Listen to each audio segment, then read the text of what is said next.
I broke up with Mason 99 times, and each time I always came back crawling. This time when I told him we were done, he only laughed before kissing his childhood best friend's cheeks. "You will be back soon, Vivian. Just don't think I will take you back that easily," he chuckled. He didn't know I was truly done this time.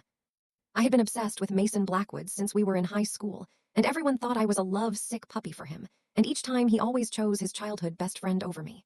I always thought that he would see me one day, and maybe love me back too.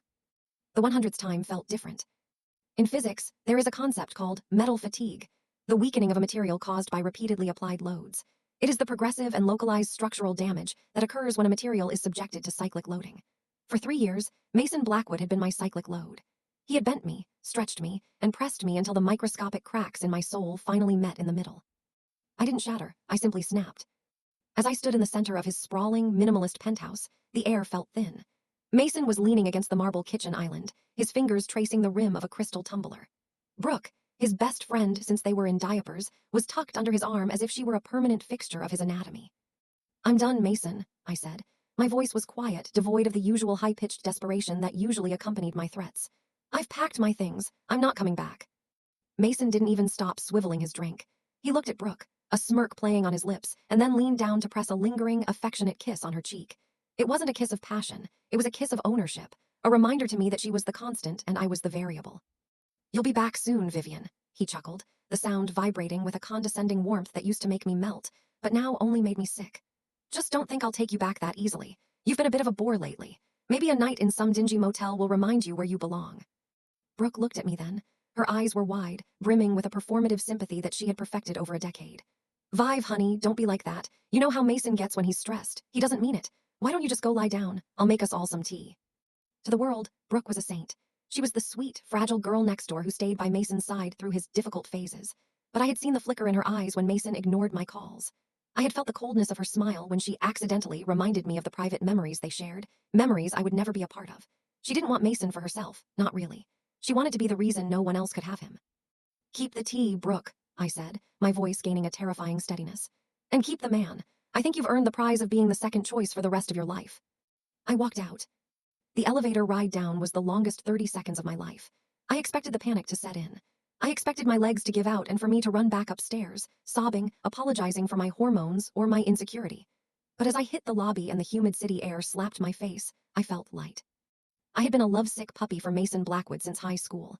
I had followed him to the same university, taken a job at a firm near his office, and curated my entire existence to be the perfect accessory to his rising star. I was the girl who waited, the girl who understood, the girl who forgave. No more. The first week was a siege. Mason didn't call the first night. He was waiting for my crawlback phase. By the third night, the text started. They weren't apologies, they were commands. "Mason, 11:42 p.m. Where did you put my blue cufflinks? This is getting ridiculous, Vivian, come home." I stared at the screen, my thumb hovering over the block button. I didn't block him. Not yet. I wanted to see the progression. I wanted to witness the moment his ego realized I wasn't a boomerang. Then came Brooke's intervention. She called me from a blocked number on Thursday. "Vivian, it's Brooke. Look, I'm only calling because I'm worried about Mason. He's drinking too much and he's been so snappy at work. He really needs his support system. I know you're trying to make a point, but don't you think this is a bit selfish? You know he has abandonment issues." I sat in my new, tiny studio apartment, surrounded by half-unpacked boxes and the smell of cheap floor wax. I laughed. It was a jagged, ugly sound. "His abandonment issues aren't my mortgage, Brooke. If he's drinking, call a therapist. Or better yet, go over there and be the support system you're so good at being." "How can you be so heartless?" Brooke's voice went up an octave, that familiar, victim tremolo entering her tone. "I've always been your friend, Vivian. I've always rooted for you too. It hurts me to see you acting like this." "You've never been my friend," I said, and the realization felt like a sudden clarity of vision. "You've been a spectator at my execution, waiting for the final blow. Don't call me again." I hung up and finally, mercifully, blocked them both. I threw myself into the only thing I had left, my career. I am an architect. Or I was supposed to be. For the last 3 years, I had been more of a glorified personal assistant to Mason's social life, taking low-stakes drafting jobs at a mid-sized firm so I could be available whenever he needed a date for a gala or someone to host a last-minute dinner party. On Monday morning, I walked into my boss's office. Mr. Henderson was a man who looked like he was made of old parchment and stubbornness. "I want the Riverside project," I said, placing my tablet on his desk. Henderson looked up, surprised. "That's a lead architect position, Vivian. You've been distracted lately. I was going to give it to Miller." Miller is a traditionalist who builds boxes, I said, my heart hammering against my ribs. I've spent the last 3 nights redesigning the flow of the atrium. The riverside needs to breathe. It needs to be a landmark, not an office block. Give me 48 hours to show you the renders. If they aren't the best thing you've seen in a decade, I'll resign.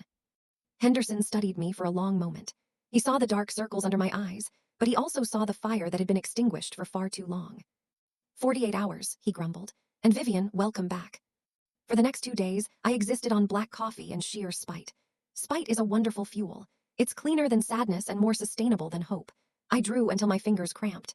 I modeled until the sun rose and turned my monitors gray. I wasn't just building a skyscraper. I was building a fortress where Mason Blackwood could never reach me. 3 months later, the Riverside project was the talk of the city's architectural circles. I had gone from the girl on Mason Blackwood's arm to the woman who redefined the skyline. It was because of this success that I found myself at the Livingstone Foundation Gala. It was the kind of event Mason used to drag me to, where I would stand in a corner and smile while he talked about synergy and disruption. Tonight, I was on the guest list in my own right. I chose a dress that was a sharp departure from the soft, feminine pastels Mason forced me to wear. It was a structural masterpiece in midnight silk, sharp angles, a plunging back, and a hemline that felt like a weapon. I was standing near the terrace, taking a moment to breathe, when the air shifted. I didn't need to turn around to know who it was. The scent of expensive cologne and unearned confidence preceded him. You're a hard woman to find these days, Vive. I turned slowly. Mason looked different. His hair was slightly too long, his eyes bloodshot. He looked like a man who had realized too late that the person he took for granted was the one who kept his world spinning. And standing right behind him, like a loyal shadow, was Brooke. She was wearing a dress almost identical to the one I'd worn to the last gala we attended together. It was pathetic. Mr. Blackwood, I said, my voice cool. I believe this is a private event for industry leaders. Are you lost? Mason flinched at the formality. Cut the crap. I saw the news. The building looks great, okay? You made your point. You've had your little tantrum. You proved you can work. Now, let's go. I've already told my mother you'll be at Sunday brunch. I looked at him, and for the first time in 10 years, I felt absolutely nothing. No anger, no longing, just a mild curiosity as to how I had ever found this man attractive. Mason, I said softly, I didn't do this to make a point to you. I did this because I forgot who I was when I was with you, and now that I remember. I find you incredibly boring. Brooke stepped forward, her face contorted into a mask of gentle reproach. Vivian, how can you say that? After everything Mason has done for you, he's been miserable without you. He even stopped seeing other people. He's ready to commit. Don't be so cruel just because you've had a little bit of success. Cruel, I leaned in, my voice a whisper that only she could hear. I know about the emails, Brooke. I know you were the one who sent those anonymous tips to the tabloids about my work being plagiarized last month. It didn't work. It only made me look closer at who was trying to sabotage me. Brooke's face went pale. The innocent mask slipped, revealing a glimpse of the hollow, bitter woman underneath. I don't know what you're talking about, she hissed. I think you do, a new voice intervened. The voice was like deep velvet, smooth, heavy, and commanding. We all turned. Standing there was Alexander Livingstone, the man who owned the building we were standing in, the foundation that funded the gala, and half the digital infrastructure of the modern world. He was a titan, a man whose name was spoken in hushed tones in boardrooms across the globe. He didn't look at Mason. He didn't even acknowledge Brooke existed. His eyes, a piercing, intelligent gray, were fixed entirely on me. Ms. Sterling, Alexander said, stepping into the light. I've been looking for you. I've just finished reviewing your designs for the new museum wing. They are audacious. Mason blustered, stepping forward to reclaim his territory. Mr. Livingstone, I'm Mason Blackwood. We met at the... I'm speaking to the architect, Mr. Blackwood, Alexander said, his tone cutting through Mason's words like a diamond through glass. He didn't raise his voice, but the sheer weight of his authority silenced the room. And unless you are here to discuss structural engineering or urban planning, you are irrelevant to this conversation. Mason's mouth hung open. Brooke looked like she wanted to melt into the floorboards. Alexander offered me his arm.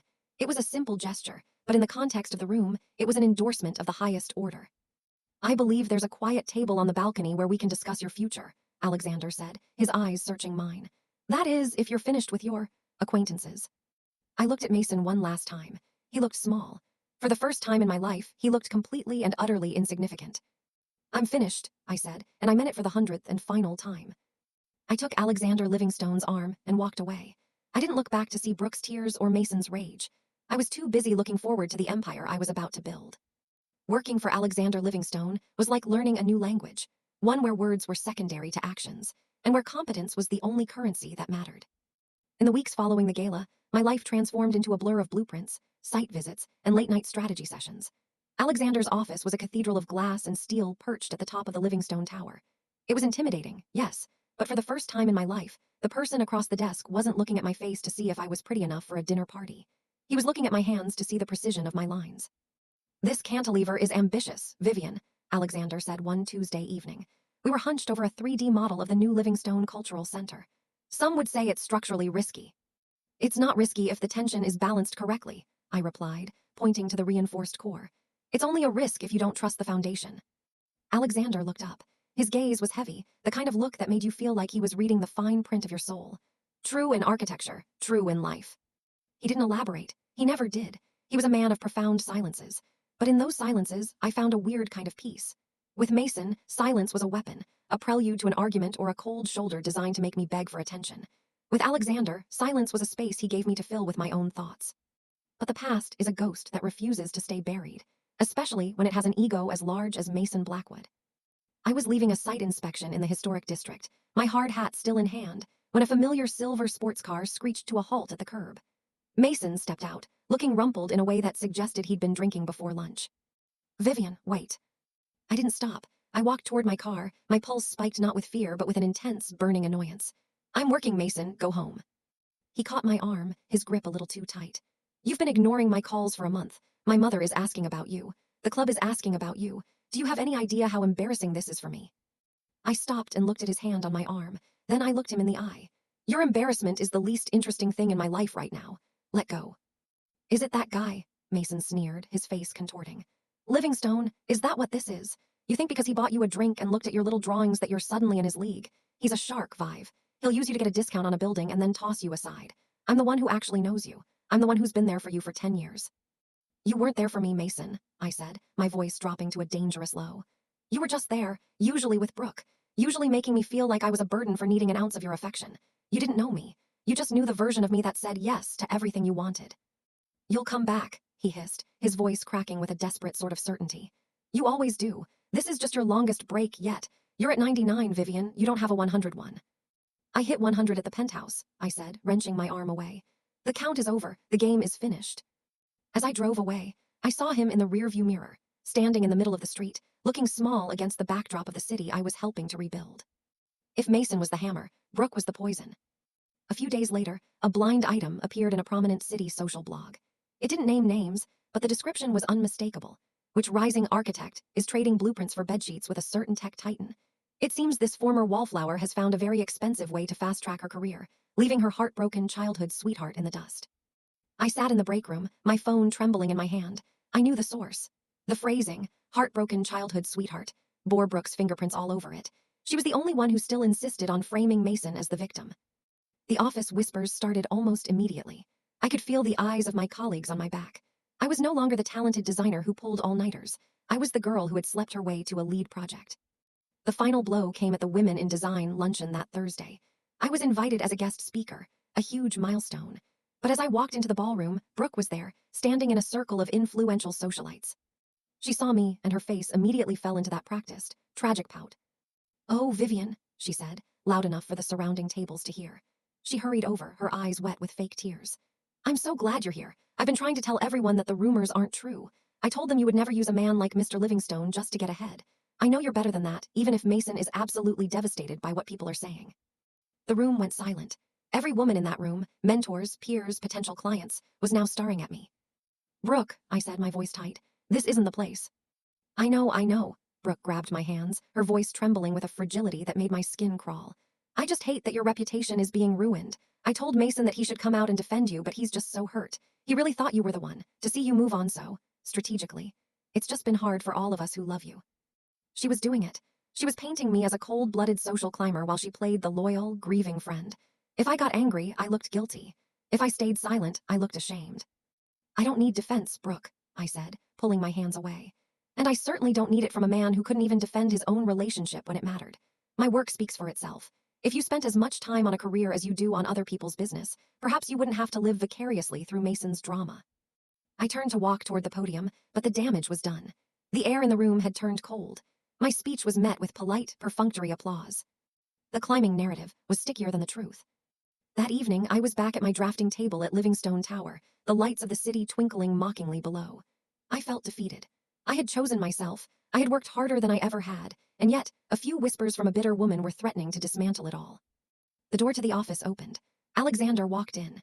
He wasn't wearing his suit jacket, his shirt sleeves rolled up to reveal forearms that looked like they were carved from oak.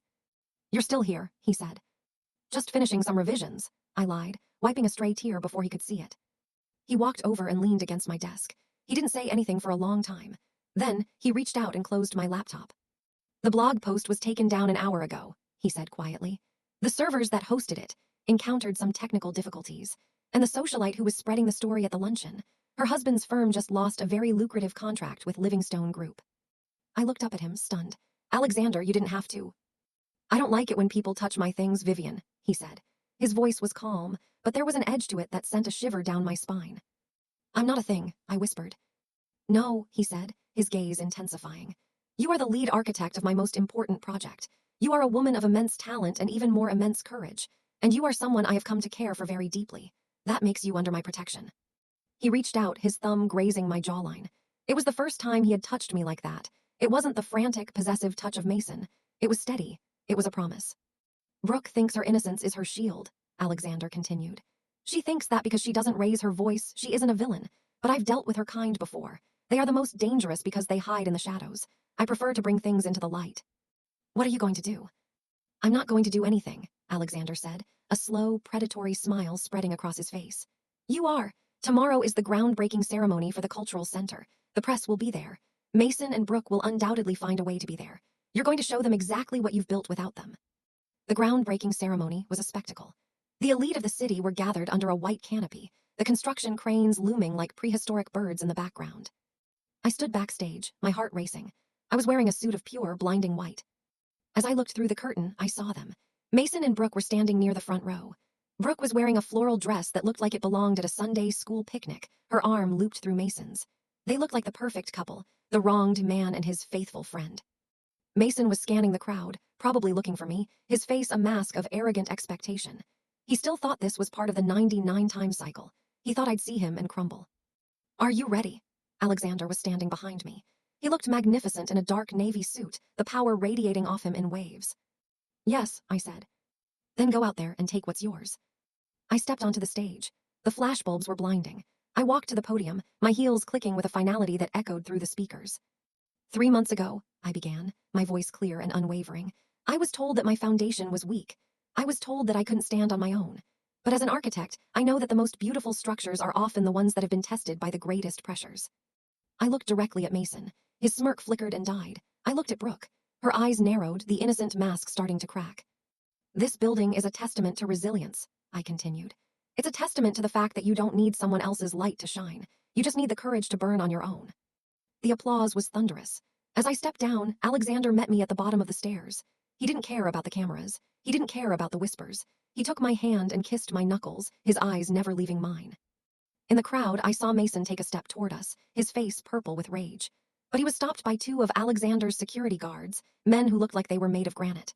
They didn't say a word. They just stood in his way, an immovable wall. Brooke tried to pull on Mason's arm, her face a mask of panicked innocence. "Mason, let's go. This is embarrassing. She's just being dramatic." But Mason didn't move. He was staring at me, and for the first time, I saw the realization hit him.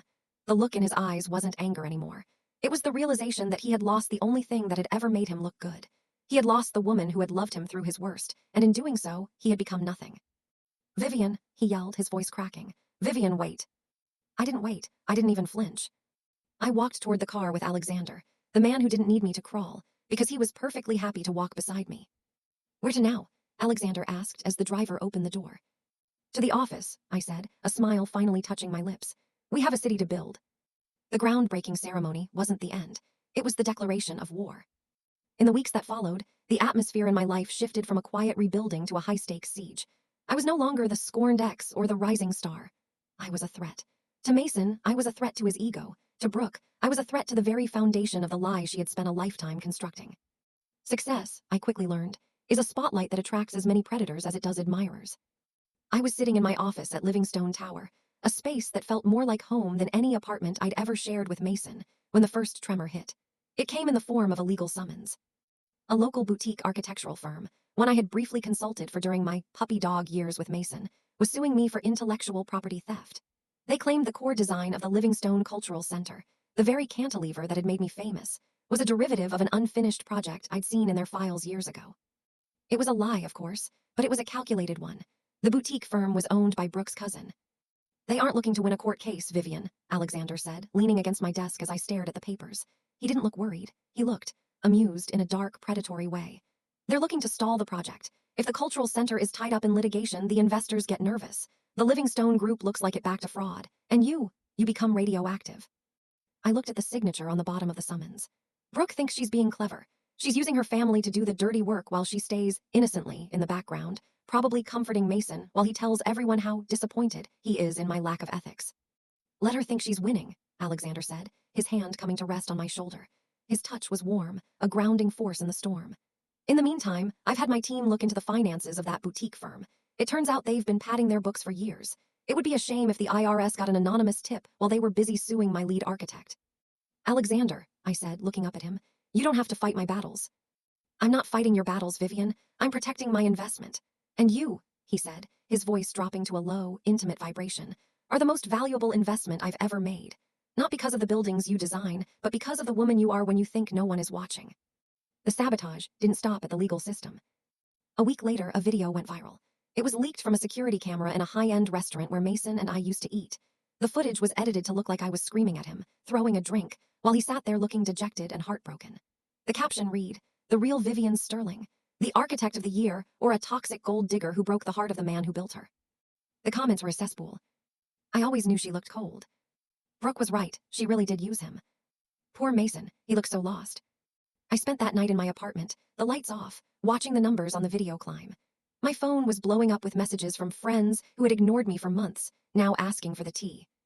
I felt that old, familiar weight in my chest, the feeling that no matter how high I climbed, I would always be pulled back down into the mud of Mason's world. Then there was a knock at my door. It wasn't Mason, it wasn't a reporter. It was Alexander. He was holding a cardboard box and a bottle of wine that probably cost more than my first car. "I told you," I said, my voice cracking as I opened the door. "I'm radioactive." "And I told you," he said, stepping inside and kicking the door shut. "I like a challenge." He set the box on my counter. Inside were printouts, thousands of them. "What are these?" "The unedited footage," Alexander said, "and the digital footprint of the person who uploaded the video. It was uploaded from a VPN, but the person forgot to clear their browser cache before they logged into their personal Instagram. Brooke Miller has a very distinctive digital signature." He walked over to me, taking the phone out of my hand and setting it face down. "Vivian, look at me." I looked up. His eyes weren't filled with the pity I'd seen in Mason's, or the fake concern I'd seen in Brooke. They were filled with a fierce, unwavering respect. "For years, you were told that your value was tied to how much you could endure, how much you could forgive, how much you could shrink. But look at what you've built in 3 months. You didn't just build a skyscraper, you built a reputation that Brooke is terrified of. She isn't attacking you because she thinks you're weak. She's attacking you because she knows you've already won." He stepped closer, his presence filling the room. "Mason didn't choose Brooke over you because she was better. He chose her because she was easier. She was a mirror for his own mediocrity. You were a son he couldn't handle, so he tried to put you in a box. And now that you're out, he's realizing that without your light, he's just a man standing in the dark." That night, Alexander didn't leave. We didn't talk about the case or the video. We sat on my small balcony, drinking wine and talking about the cities of the future. He told me about his childhood, about the father who had left him with nothing but a name and a debt, and how he had built his empire from the rubble of his own anger. For the first time, I wasn't being taken care of like a broken toy. I was being seen as a partner, a peer. The climax came at the annual architectural gala, the same event where, a year ago, I had spent the night holding Mason's coat while he flirted with Brooke. This year, I was the keynote speaker. As I walked into the ballroom, the whispers were deafening. The lawsuit, the video, the rumors, they were all hanging in the air like a thick fog. Mason was there, of course. He was standing near the entrance, looking disheveled, a drink in each hand. Brooke was beside him, wearing a dress of pale, innocent blue, her hand resting supportively on his arm. She looked like a saint. When she saw me, she leaned into Mason and whispered something. He looked up, his eyes bloodshot, and started walking toward me. "Vivian," he slurred, "we need to talk. This lawsuit. I can make it go away. I can talk to Brooke's cousin. Just tell everyone the video was a mistake. Tell them you're coming home." He reached for my hand, but I stepped back. Not with fear, but with a profound sense of exhaustion. "Mason," I said, my voice carrying through the quieted room. "You still don't get it. You aren't the hero of this story. You aren't even the villain. You're just a footnote." Brooke stepped forward then, her innocent mask finally beginning to fray at the edges. Vivian, how can you be so cruel? Mason is trying to help you, even after you cheated on him with Mr. Livingstone, even after you stole those designs. Enough, Brooke. The voice came from behind me. Alexander walked forward, his presence like a cold front moving into a room. He wasn't alone. Beside him was a man in a sharp suit holding a tablet. Brooke Miller, Alexander said, his voice loud enough for the entire ballroom to hear. I believe you're familiar with the Digital Millennium Copyright Act, and perhaps the laws regarding defamation and tortious interference. Brooke paled. I don't know what you're talking about. The unedited video from the restaurant was turned over to the authorities this afternoon, Alexander said calmly, along with the IP address logs that link the upload directly to your home network. And as for the lawsuit, your cousin has already signed a statement admitting that the stolen designs were actually planted in his files by you, in exchange for a payoff from Mason's personal account. The room erupted. The innocent Brooke looked around, her eyes darting like a trapped animal. Mason looked at her, stunned. Brooke, Mason stammered. You told me she really did steal those designs. You said you saw the proof. Brooke turned on him, her voice suddenly high and sharp, the sweet girl persona evaporating instantly. Oh, shut up, Mason. You're so pathetic. You've been whining about her for months, crying into your scotch because she actually had the balls to leave you. I did what I had to do to keep you from looking like the loser you are. I've spent 10 years cleaning up your messes, making you look important, and the second she leaves, you fall apart like a house of cards. The silence that followed was absolute. Brooke realized what she'd said, her hand flying to her mouth, but it was too late. The viper had shown its fangs in the middle of the garden. I looked at her, at the woman who had spent a decade trying to destroy me from the inside out, and I felt a strange sense of pity. You hated me so much, Brooke, I said softly, because I was the only one who actually loved the man you were trying to control. You didn't want him. You just didn't want anyone else to have the version of him that I saw. Well, you can have him now. The mask is off for both of you. I turned my back on them. As I walked toward the stage to give my speech, I didn't feel the need to look back. I didn't need to see Mason's collapse or Brooke's social suicide. I gave the best speech of my life. I talked about the importance of structural integrity, not just in buildings, but in people. I talked about how the hardest materials are formed under the most intense pressure. When I finished, the standing ovation lasted for 5 minutes. 6 months later, the Livingstone Cultural Center was complete. It was a masterpiece of glass, light, and impossible angles. It stood as a new landmark on the skyline, a symbol of everything I had become. I was standing on the observation deck on the night of the grand opening, looking out over the city. The wind was cold, but I didn't feel it. I heard footsteps behind me. It's perfect, Alexander said, coming to stand beside me. It's a start, I replied. He stayed silent for a moment, looking out at the city he helped me conquer. Then, he reached into his pocket and pulled out a small, leather-bound book. What's this? The deed to the land in the North District, he said. It's a 5-acre plot, industrial currently, but it has the best view of the sunrise in the city. I looked at him, confused. Alexander, I don't understand. I don't want to just take care of you, Vivian, he said, his eyes meeting mine with an intensity that made my heart skip. I've seen what you can do when you're fighting for your life. I want to see what you can do when you're building a legacy. I want you to start your own firm, Sterling and Livingstone, or just Sterling. It's your choice. He took my hand, his thumb tracing the line of my palm. I spent my whole life building an empire so I wouldn't have to depend on anyone. But then I met you, and I realized that an empire is just a pile of cold stones if you don't have someone who speaks the same language as you to share it with. Alexander. I'm not Mason, he said, his voice fierce. I don't want a puppy, I don't want a shadow, I want the sun, even if it burns me. I looked at the deed in my hand, and then at the man standing before me. For the first time in my life, I wasn't choosing between my heart and my career. I wasn't choosing between my dignity and my love. I was choosing everything. The North District, I said, a slow smile spreading across my face. I think a museum of modern glass would look beautiful there, something that reflects the light from every angle. Build it, Alexander said, leaning down to press a kiss to my forehead. And I'll make sure the world is watching when you do. I heard through the grapevine that Mason had moved back in with his parents. His reputation was in tatters, his golden boy image shattered by the revelations of the gala.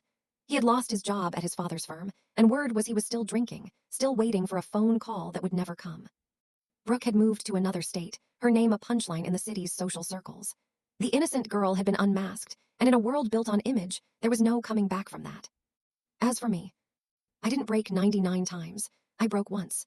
And in the breaking, I found the strength to build something that would never, ever fall.